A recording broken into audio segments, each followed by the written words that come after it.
परम पूज्य जिन धर्म प्रभाविका आर्यका रत्न 105 श्री सृष्टि भूषण माताजी की पावन प्रेरणा एवं निर्देशन में अतिशय क्षेत्र श्री महावीर जी में कई वर्षों से चतुर्विध संघ की आहार उपकरण आदि की व्यवस्था सुचारू रूप से की जा रही है। आप भी इस पुण्यवर्धक कार्य में अपने परिवारजनों के जन्मदिन, वैवाहिक वर्षगांठ एवं पुण्यतिथि पर एक दिन की आहार व्यवस्था में अपना सहयोग देकर पुण्य का संचय अवश्य करें। 1,11,000 से अधिक राशि दान देने वाले परिवार का नाम शिलापट पर अंकित किया जाएगा और शिरोमणि संरक्षक कीर्ति स्तंभ बनने वालों का विशेष आरक्षण रहेगा। इस पुण्य के कार्य से शीघ्र जुड़कर अपना जीवन धन्य करें। और हाँ, पूज्य माताजी के मंगल प्रवचन श्रवण कीजिए प्रतिदिन सिर्फ पारस चैनल पर।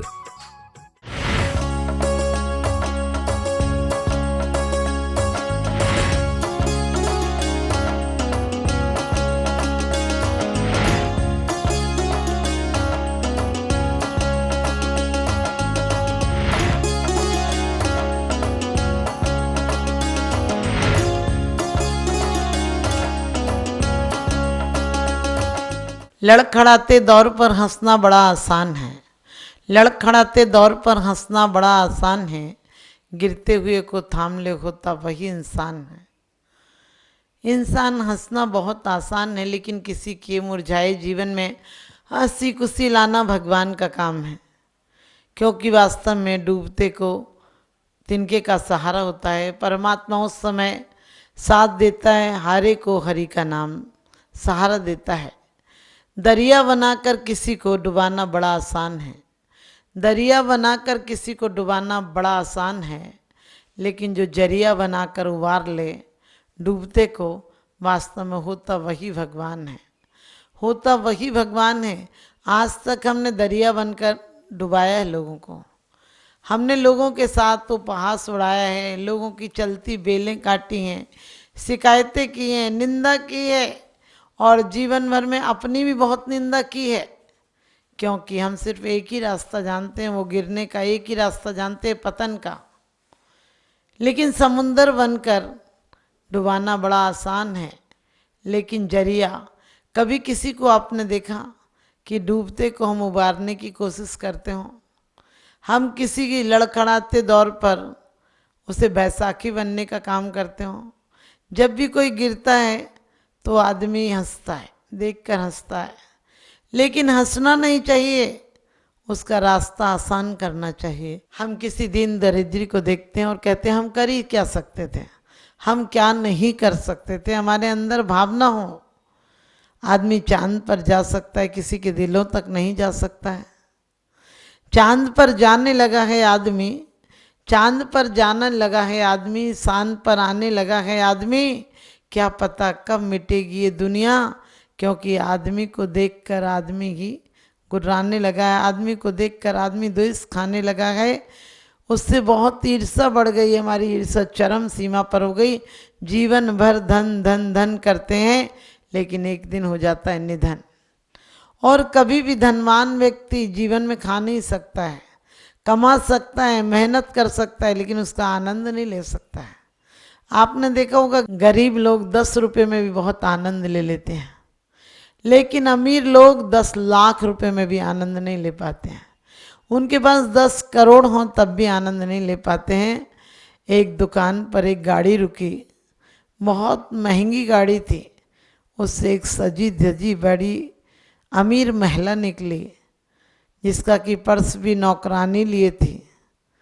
उसने आकर दुकानदार से कहा कि सस्ती सी साड़ी दिखा दो। दुकानदार ऊपर से नीचे तक देखने लगा कि महिला तो स्वयं इतने महंगे कपड़े पहनी है और कह रही सस्ती सी साड़ी दिखा दो। दुकानदार ने कहा कि आपको साड़ी सस्ती क्यों चाहिए? उसने कहा कि मेरी नौकरानी की बेटी की शादी उसमें देना है। सोचिए, अमीर की इतनी सी औकात होती है कि किसी की बेटी की शादी में भी दे रहा तो सस्ता कपड़ा देगा। लेकिन थोड़ी देर बाद एक बैसाखी टेकती हुई, कमर झुकी हुई, फटे टूटे कपड़े पहने हुए, बिल्कुल जर्जर हालत में, जिसके चेहरे की झुर्रियाँ जवाब दे रही थी कि जीवन थक चुका है और अपने एक छोटी सी पोटली में पैसे लिए थे, और वो पैसे भी ना जाने कब कब के जुड़े हुए थे, जीर्ण शीर्ण नोट हो रहे थे, बिल्कुल पकड़ने में भी डर लगता था कि फट जाएंगे। एक गरीब महिला बैसाखी से आई, बड़ी मुश्किल से बामुश्किल देहरी चढ़ी दुकान की, और दुकानदार से बोली कोई अच्छी सी साड़ी दिखा दो। उसने कहा अम्मा तेरी इतनी खराब हालत है, तेरे कपड़े कई जगह से फट रहे हैं, मैले कुचेले कपड़े हैं, तेरे चेहरे पे झुर्रियाँ पड़ रही, लगता कई दिनों से ठीक से खाना नहीं मिला है, तू महंगी साड़ी लेकर क्या करेगी। उसने कहा मेरी सेठानी का जन्मदिन है, उन्हें भेंट करूँगी। मैंने साल भर से 2 टाइम खाना नहीं खाया कि थोड़ा थोड़ा पैसा जोड़ूंगी तो कोई सेठानी को अपनी तरफ से गिफ्ट कर दूंगी। आप सोचिए उसने 1 टाइम खाना खाया था क्योंकि सेठानी को गिफ्ट करने के लिए, और सेठानी पर इतना था लेकिन दिल इतना छोटा था कि वो कहने लगी कि हमें सस्ती सी साड़ी दिखाओ। आज का आदमी भी ऐसा ही हो गया, क्योंकि किसी को गिराकर तुम अपनी औकात को सस्ती बना रहे हो, किसी को गिराकर तुम अपनी औकात को सस्ती बना रहे हो, और अपनी पहचान को अपनी हस्ती को स्वयं मिटा रहे हो। किसी को गिराकर अपनी औकात को अपनी हस्ती को मिटा रहे हो, और सच पूछो अपनी पहचान को बहुत सस्ती बना रहे हो। आज इंसान की पहचान क्या हो गई, पहले बेंदी से पगड़ी से पहचान होती थी, आजकल जूता बता देता तुम्हारी हालत। आप जाते हो कहीं फंक्शन में तो आपके जूते एकदम फिट हैं, बढ़िया महंगे हैं, पॉलिश से चमकीले हैं, तो पता चल जाता तुम अच्छी हालत में हो। और जूता यदि घिसी पिटी हालत में हो, फटा हो, टूटा हो, चाल बिल्कुल तुम्हारी मायूस हो, तो तुम्हारी गंभीर गरीबी की हालत को बता देती है कि तुम बहुत परेशान हो, जी नहीं रहे हो, जीवन को ढो रहे हो। और आज हर अमीर आदमी की भी हालत ऐसी हो गई, वो सुबह से शाम तक दौड़ता है, जिंदगी से मौत तक दौड़ता है, दौड़ते ही दौड़ते दम तोड़ता है आदमी। 3 चीज़ें जिंदगी में जोड़ता है आदमी, 2 रोटी 2 धोती 3 गज कच्ची जमी, 3 चीज़ें जिंदगी में जोड़ता है आदमी, और दौड़ते ही दौड़ते दम तोड़ता है आदमी। सुबह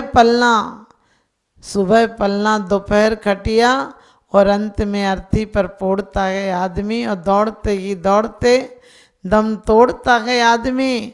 आँख भींगी ओंठ ठंडे दिल में लेकिन आंधियाँ, 3 चीज़ें जिंदगी में लेके दौड़ता है आदमी, और दौड़ते ही दौड़ते दम तोड़ता है आदमी। कितना भरोसा है अरे इस आदमी का मौत पर, कितना भरोसा है अरे इस आदमी का मौत पर, कि जिंदगी का सब कमाया मौत को ये छोड़ता है आदमी। जिंदगी का सब कमाया मौत को ये छोड़ता है आदमी। वास्तव में जब भी आदमी से कहो मौत को सब कुछ छोड़ जाएगा, लेकिन जीते जी जरा भी त्याग तपस्या नहीं करना चाहता है, जरा भी अपने लिए टाइम नहीं देना चाहता है। जब भी किसी से कहो तो कोई कहता है मुझे दुकान का काम है, मुझे बच्चों की ट्यूशन का काम है, सहेलियों के यहाँ जाना है, पार्टी में जाना है, बच्चों को पढ़ाना है, एग्जाम में, तमाम तुम्हारे पास बहाने होते हैं। लेकिन मौत आएगी तो सारे बहाने झूठे पड़ जाएंगे। मौत आएगी तो तुम्हें ऐसी की ऐसी उठा कर ले जाएगी, मौका तक नहीं देगी संभलने का, क्योंकि तुम जिंदगी में नहीं संभले। जिंदगी ने इतना बड़ा लंबा मौका दिया था, तुम एक बार ये तक नहीं सोचते हो कि एक दिन हमें भी जाना पड़ेगा। जितनी धर्मशाला, जितना परिवार, जितना पैसा जोड़ा है तुमने, और लोगों को तोड़ा है, वो भी छोड़ कर जाओगे। अरे साथ ले जाने की कोई व्यवस्था तो कर लेते। इतने जीवन में बीमा होते हैं, इतनी कंपनियां खुलती हैं, इतनी स्कीम खुलती है, लेकिन कोई स्कीम ऐसी नहीं है जो तुम्हें मौत से बचा सके। जिंदगी में हम मौत से बहुत भागते हैं, लेकिन मौत से जागने से मौत मर जाती है। और मौत से नहीं बचना है, मौत को साक्षी भाव लाना है, क्योंकि जो समझ लेता है कि मौत आनी निश्चित है, वो हिंसा नहीं करता, वो किसी से कटु नहीं बोलता है, क्योंकि उसे पता है इस जीवन के बाद भी एक जीवन है। और जो जीवन में कटु नहीं बोलता है, कटु देखता भी नहीं, उसे तो कहते भी किसी के घर भी जाता है तो वो ऐसा होता है कि उसे ऐब नजर नहीं आते। तुम हम किसी के घर जाओ तो अपनी आंखों पर इतना कंट्रोल रखो कि तुम्हें ऐब भी उसके हुनर नजर आए, उसकी गलतियां तुम्हें नजर नहीं आए बल्कि अच्छाइयां नजर आए। और तुम्हारे लौटने के बाद अपनी जुबान पर इतना कंट्रोल रखो कि तुम्हें सिर्फ उसकी अच्छाइयां दिखें, बुराइयां नहीं दिखें। और दिख भी गई हो तो तुम अपने आप पर इतना कंट्रोल रखो कि तुम्हारे मुख को गंदा नाला ना बन जाए, निंदा चुगली ना उगलने लगे। अच्छाइयां संचित करो, क्योंकि अच्छाइयां संचित करोगे तो एक दिन तुम परमात्मा बन जाओगे। परमात्मा क्या है? कोई भौतिक परिवर्तन नहीं है, आध्यात्मिक परिवर्तन का नाम धर्मात्मा है। समंत्र भद्र स्वामी कहते हैं जो घमंड में आकर धर्मात्माओं की निंदा करता है वो समझ लो धर्म की निंदा करता है, क्योंकि ना धर्मो धर्म के बिना, धर्मात्माओं के बिना धर्म जीवित नहीं रहता है। लेकिन हमने तो उल्टा रास्ता अपना लिया। आज जीवन शैली के जो उपयोगी आयाम थे, उपयोगी कहते हैं हिस्से थे, परिवार था, समाज था, पद था, पैसा था, उन सबको हमने वासनाओं की आग में ढकेल दिया है। हमें हर जगह लगता है कैसे मिलेगा। आप देश की हालत देख लीजिए, लोग मदद करते थे, आज मदद भी युद्ध के लिए कर रहे हैं। सैनिक कहीं का मरे, सैनिक तो सैनिक है। हम अपनी ऊर्जा को अधोगामी क्यों बना रहे हैं कि वो सिर्फ संहार करे, वो सिर्फ लड़े, वो सिर्फ कलेश करे। हम अपने ऊर्जा को ऐसा बनाएं कि वो मिल के रहे, दुश्मन में हो तो दोस्त बन जाए। आपको पता राजा मधु ने केस लॉन्च किया तो भरत शत्रुघ्न आदि कैसे नमस्कार करने आ गए थे। जो पल भर पहले प्रहार करने का सोच रहे थे वही नमस्कार करने आ गए। सोमा सती ने अपनी सास से एक शब्द अपशब्द नहीं कहा था। पति की पैर की ठोकर खाने के बाद भी उन्हें एक अपशब्द नहीं कहा था। और कहते हैं कि ना पवंजय को कुछ कहा था। आज की महिला होती तो पहले ही दिन से इल्जामों का पोटला बना के रख देती, इल्जाम पर इल्जाम लगाती। कभी ध्यान रखना, कभी अपने घर की बात बाहर मत जाने देना। अपने जीवन को फूलों सा बनाना, अपने जीवन को चांदनी की तरह खिलाना। चांदनी चांदनी होती है जो उसका अनुभव करता है, क्योंकि वही चांदनी एक दुष्टात्मा को चुभने वाली हो जाती। चांद क्यों निकला, अंधेरा हो जाता। वही चांदनी किसी प्रेमिका को इंतजार का मौका देती है।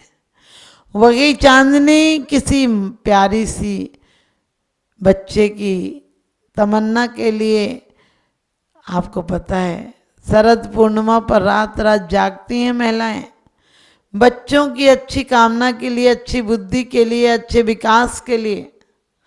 लेकिन हमारी हालत उल्टी हो गई। आज जिन्होंने हमारा विकास किया था, जब उनके विनाश के कगार पर खड़े करने को तैयार हैं। आज हमारे बुजुर्गों ने हमें बोलना सिखाया था, हम उन पर बोलने की पाबंदी लगा देते हैं। एक बच्चे ने बाप से पूछा कि पिताजी सोए नहीं अभी तक। पिताजी ने कहा बेटा तू अभी तक कहाँ था। बच्चा चाहे तो ये कह सकता था पिताजी किसी काम से गया था, लेकिन वो कहने लगा बुढ़ापे में भी टोकने टाकने की आदत खत्म नहीं हुई क्या? क्यों पूछते हो, कहीं भी गया था तुम्हें क्या करना। पिताजी को बहुत बड़ा धक्का लगा। पिताजी ने कहा एक डायरी रखी है, जरा ले आओ। बही खाते के बीच में एक डायरी रखी है और वो लाया। उसके पिताजी ने एक ही बात कही कि देखो तुम्हारे नाम पर तुमने कितने बार कौआ बुलवाया था, तुम्हें कौआ बोलना नहीं आता था, इसलिए मैंने एक दिन में तुम्हें 100 बार कौआ बुलवाया था। और उसके बाद भी तुम अभी 2 साल से बोलते ही आ रहे हो, और मैंने एक शब्द पूछ लिया कि क्या है तो तुमने मुझे इससे झिड़कियाँ दी। वास्तव में हम ऐसा जीवन नहीं अपनाएं कि जिन लोगों ने हमें जीने की शैली दी, जिनने मार्ग दिया, जिनके लिए हमारे जीवन का आसरा मिला, उनके लिए आज हम दुत्कार दें।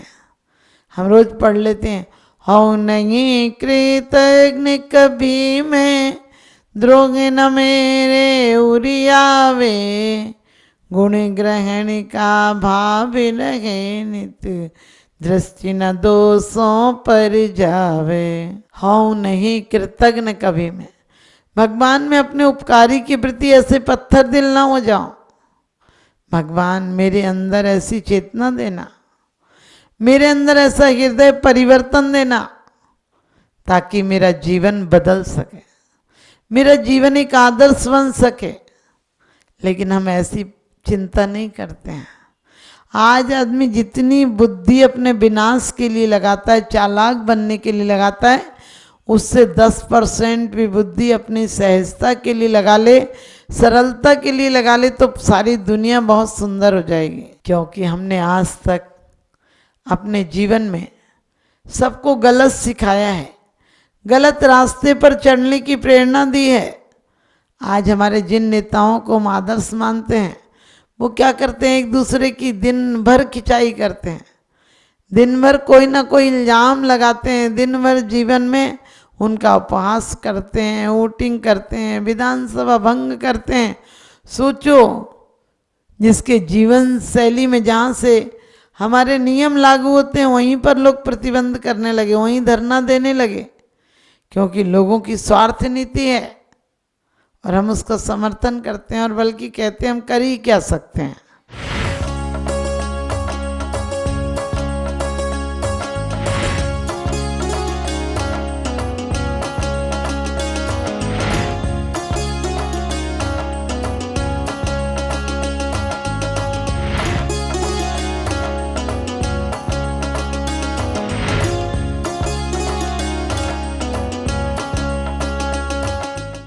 परम पूज्य जिन धर्म प्रभाविका आर्यका रत्न 105 श्री सृष्टि भूषण माताजी की पावन प्रेरणा एवं निर्देशन में अतिशय क्षेत्र श्री महावीर जी में कई वर्षों से चतुर्विध संघ की आहार उपकरण आदि की व्यवस्था सुचारू रूप से की जा रही है।